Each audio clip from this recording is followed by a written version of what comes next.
কালকেও দেখলাম আওয়ামী লীগ এই দেশে নির্বাচন করতে পারবে না, করতে দেওয়া হবে না, নিষিদ্ধ করা হবে। এই বিষয়টা আমরা পরিষ্কার বলেছি যে বাংলাদেশের জনগণ নির্ধারণ করবে। এই জাতির, এই দেশের সামনে এগিয়ে যাওয়ার একমাত্র প্রাণ শক্তি হচ্ছে ফ্যাসিবাদ বিরোধী জাতীয় ঐক্য। আমরা এখন বিভিন্নভাবে বিচ্ছিন্নভাবে কথা বলছি।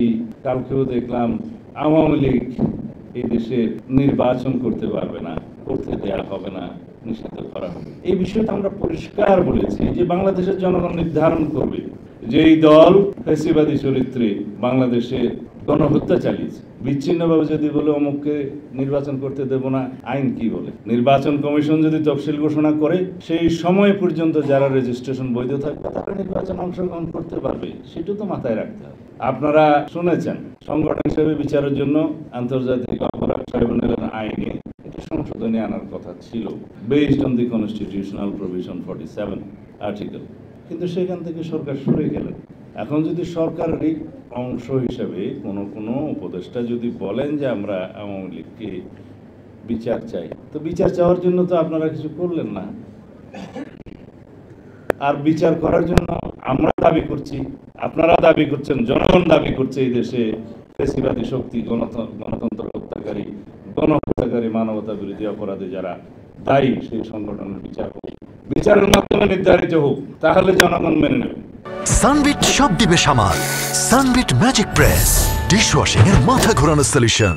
জনগণ হচ্ছে কনস্টিটিউশনাল প্রভিশন অনুসারে আমাদের দেশে রাষ্ট্রের সকল ক্ষমতার উৎস, মালিক, রাষ্ট্রের মালিকানা। সেই মালিকানা তারা প্রয়োগ করে তাদের প্রতিনিধি নির্বাচনের মধ্য দিয়ে। সার্বভৌম শক্তির প্রতিনিধিত্ব হয় নির্বাচিত প্রতিনিধির মাধ্যমে। তারা সার্বভৌম পার্লামেন্টে এসে পার্লামেন্টের সার্বভৌমত্ব হয় ওই জনগণের প্রতিনিধির কারণে। সুতরাং জনগণ নির্ধারণ করবে তো সেই পার্লামেন্টের মধ্য দিয়ে, সেই সার্বভৌম জায়গার মধ্য দিয়ে। তো সেই সার্বভৌমত্বের প্রতিনিধিত্বের নির্বাচনের ব্যবস্থাটা আগে করুন, সেখানে সব আলোচনা হবে।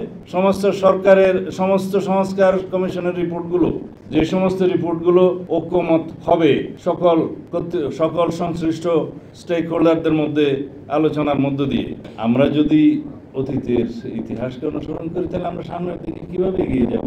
আমি ছাত্রনেতাদের আবেগকে সম্মান করি, তাদের আকাঙ্ক্ষাকেও সম্মান করি, তাদের রাজনৈতিক দল গঠনের প্রয়াসকে স্বাগতম জানাই, কিন্তু এই বিষয়গুলো যেগুলো আলোচনা করলাম এগুলো বিবেচনায় নিতে হবে। আমরা সামনের দিকে এগিয়ে যেতে চাই, অতি অবশ্যই ঐক্যকে ধরে রেখে। ফ্যাসিবাদ বিরোধী জাতীয় ঐক্য আমাদের এখন প্রাণ শক্তি।